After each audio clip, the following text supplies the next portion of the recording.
The Justice Department expressed optimism that the Filipino convict in Indonesia will fly back home before Christmas.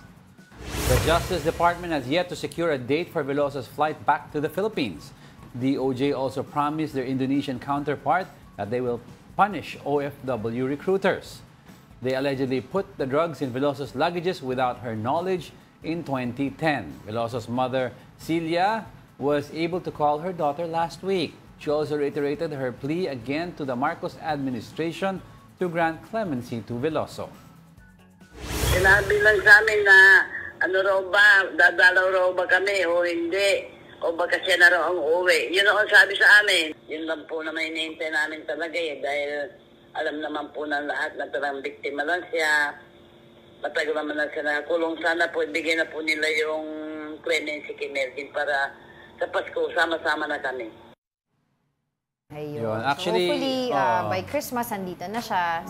Pero kukulong pa rin siya kasi wala pa naman clemency na ginagrant siya. Yan ang argument kasi ng yung team niya before sa case, yung linagay lang ng recruiter. Ang argument naman kasi or naging parang finding ng judge, number one, Indonesia is hard on drugs. Number two, parang that kind of weight, when you carried your luggage, hindi mo naramdaman na may ganong kabigat. Wouldn't you look at your luggage? Parang hindi mo ba titignan ang luggage mo pag may bigat siya ng ilang kilos na dagdag? Siyempre, sisilipin mo. Parang yan ang sinasabi ng judge. But we all know naman now that she's coming home. And then yung recruiters na yan are being put to justice. Pero ang issue rin dito is sino ang sindikato na didistribute nitong drugs. Yan ang gusto hanapin ng Pilipinas ngayon. Kaya ngayon yung kinakatakutan din ng parents, yung mga magulang ni Mary Jane. Noong una, sabi doon na lang siya. Oo, doon na lang or sana daw hindi na lang siya ulit magsalita doon sa kaso. Kasi ongoing yung trial dun sa Nueva Ecija, if I'm not mistaken, doon sa mga illegal recruiters ni Mary Jane Veloso. Kasi nga daw, prior to that, ay may mga umaali-aligid na rin sa bahay nila, mga years ago. Lalo na nung fresh yung balita nga na nakulong doon si Mary Jane. Pero na-explain kasi sa parents niya na if she stays in Indonesia, she might be safer from the syndicate. Pero ang problema, she'll be inside death row. And anytime gusto sabihin ng judge to order the execution, pwede mangyari. So it's better nandito ka na.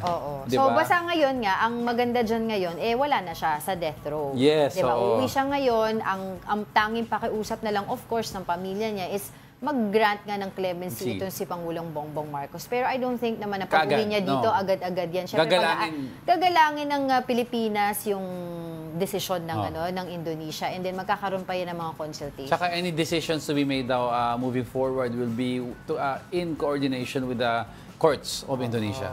So yun nga, di ba, napag-usapan din natin naman yan dito the last time na actually it was the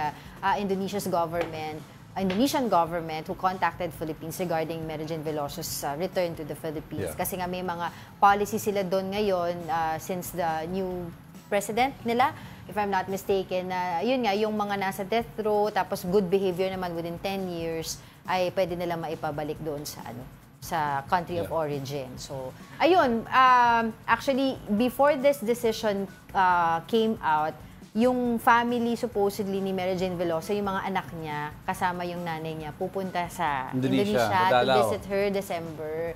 So ngayon naman, hopefully, magkita-kita na sila kahit dito na sa Philippines. Idadalaw sila at least dito na sa correctional. Tapos sabi ni Mary Jane Veloso, yung natutunan daw niya doon sa Indonesian prison or jail, na yung parang pagtatay-dye ata ng mga clothes. Dadali niya dito yon para pwede rin niyang maging parang side hustle, kahit nakakulong siya, pwede siya. Pwede siya magbenta. Makapag-negosyo, makatulong ulit pa rin siya sa pamilya niya. Yun. Alright, that's good news for them, Paskong hatid para sa kanila.